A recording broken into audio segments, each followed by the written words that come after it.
Hello and welcome to our demonstration on scaling ingest into CockroachDB using Apache NiFi. I'm Chris Cassano. I'm going to walk you through this.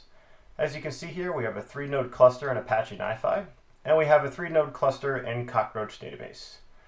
What we're going to do first is actually create the table of where we're going to ingest the data to. So we have a processor here in Apache NiFi that's going to run a SQL command that's going to create a table with 2 columns, an ID and a payload. And we're going to load data into that table. So let's start this up. This is going to go create the table, and we'll pivot over into a SQL session where I can show you the table. Let's show the tables in the database. Oh, connection reset. Let's just run that again. And then we'll show you the columns of the table as well. There we go. We just have 2 columns, both strings, an ID and a payload. Okay, so let's go back to NiFi. We're going to load the data into the database, and this is not optimal the way we're doing this. We're going to show you how to improve the pipeline. So right now the job is running. It's generating data and sending it over to the database, and you can see a lot of the data is getting queued up here. It's actually pretty bad, right? And the reason for this is that we want to show the bad ways to do this and then how you can improve it. So right now we're inserting data 1 record at a time. We're using a bad key format, and we're also not using a load balancer. So right now, if I go look at the connection pool of how we set this up, we're actually only sending this to 1 node in the database. Now, Cockroach is smart enough to distribute that load, but it's still not optimal. The best thing to do is go through a load balancer. All right.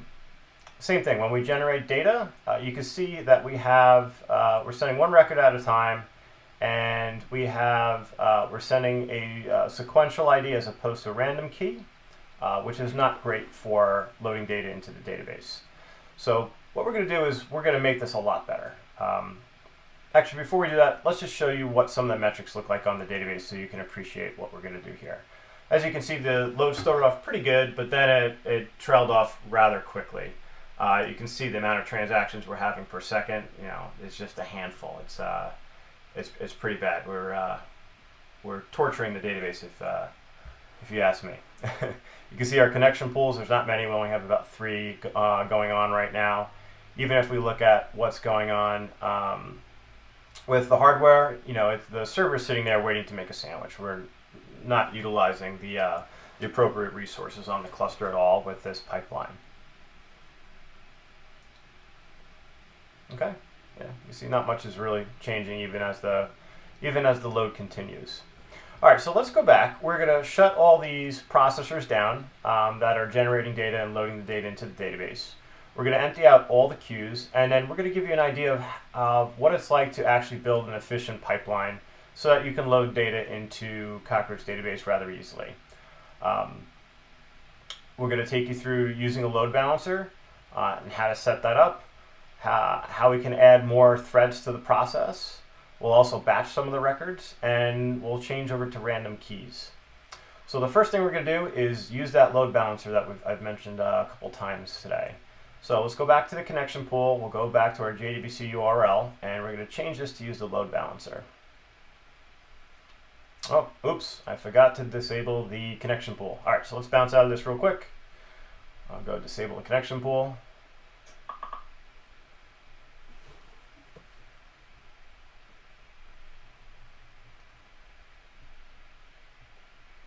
Right, here we go. Change this to server number 4, and off we go. We're good. Let's enable this,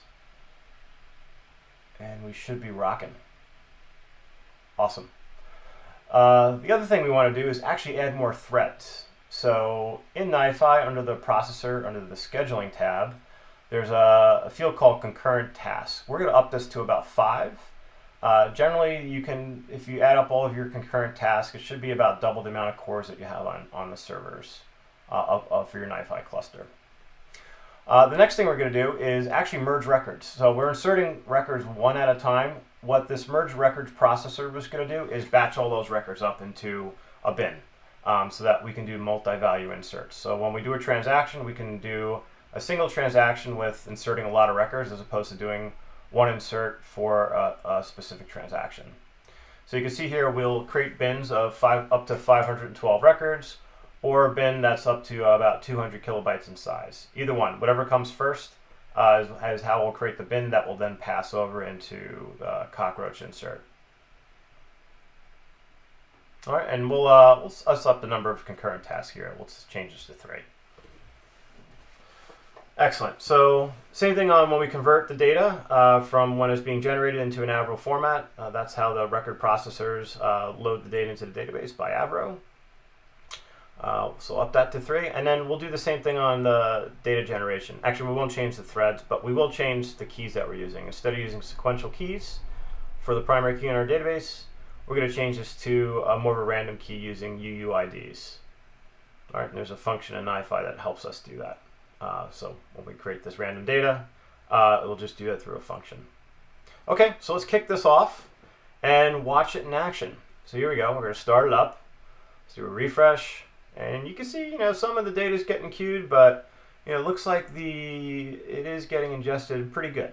You can see the concurrent tasks have gone up on some of the processors, so we are getting some good distribution and good threading.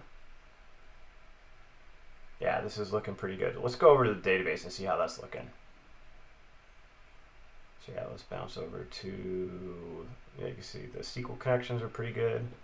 Yeah, if we look at the number of transactions per second, yeah, it's around 8,500 or so. So we can see that has significantly gone up.